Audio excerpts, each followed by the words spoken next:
Food will be a defining issue of the 21st century. The problem is onboarding another billion people on the planet. We need to grow more rice on less land. We have to be very, very careful how we produce rice because with the usage of pesticide, chemical fertilizers, water depletion, yield is declining. Our soil is dying.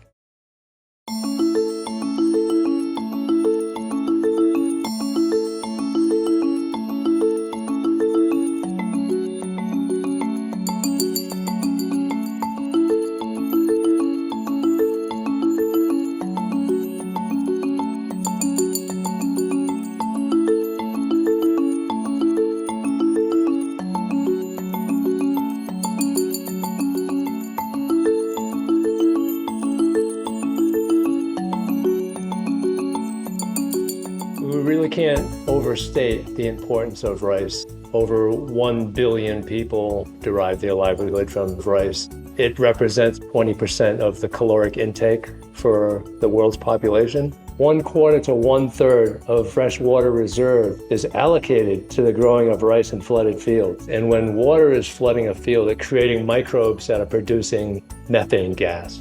11 to 15% of man-made methane is a result of flooded rice fields. The economics for many smallholder farmers of rice is dire. Many of them are at the bottom of the pyramid and just can't make ends meet. Any conversation about a circular economy has to take into effect people in the field who are growing the food.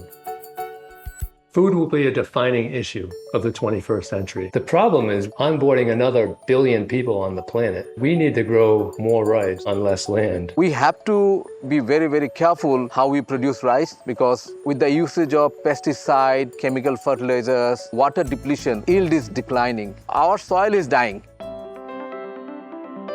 The system of rice intensification is an agroecological way to grow rice that is regenerative in nature, getting bigger yields without proprietary seeds from multinational companies and the accompanying synthetic chemical fertilizers that go along with them. It's been adopted by about 25 million farmers. There's little changes in how rice is grown. SRI specifies younger seedling planted as a single seed in rows. एक पेड़ लगाते हैं, पहले हम बहुत लगाते थे 10-12 पेड़। वो रासायनिक से उसमें दवाई डालते हैं, हम लोग नहीं डालते हैं, तो उनका खर्चा भी ज्यादा है हमारा। उसमें टाइम की बचत इसलिए ना कि वो जब सीधी पद्धति से लगाते हैं ना तो जल्दी-जल्दी लग जाता है। The plant gets more aeration, the roots develops much better so that it can harvest more nutrients to give better yield. The major difference with SRI and conventional rice growing is that the fields are not continuously flooded. There is no anaerobic condition in the soil. There is no production of methane. In communities that have transitioned to SRI, the soil is drastically improved because of the microbial activity. Before we started regenerative cultivation, we have analyzed the soil. After 4 years, we see 50 to 70% increase in the carbon. Farmers can use 90% less seed, 50% less water, double their yields, and produce much more income. बाद में तो sir बारिश से ही हो जाता है, फिर नीचे का पानी लगाना पड़ता ना फिर। सर टाइम तो सुबह जाते हैं, जैसे तो सुबह अपने घर का करके चले जाते हैं, भैंस का, गाय का, सब चीज़ का।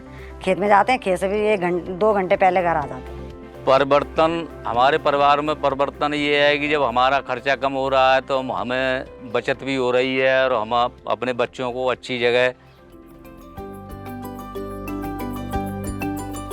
Lotus Foods is a specialty rice company. We're really proud that we are keeping the biodiversity of rice alive with creating markets for heirloom rices. We're creating stable supply chain that can provide food to feed the increasing population. And we have to do it by putting the carbon into the soil, not into the atmosphere. We have the fantastic farmers who understand the importance of SRI cultivation. At the same time, we have the Lotus Foods who are buying our rice to give the best quality products for the consumers around the world.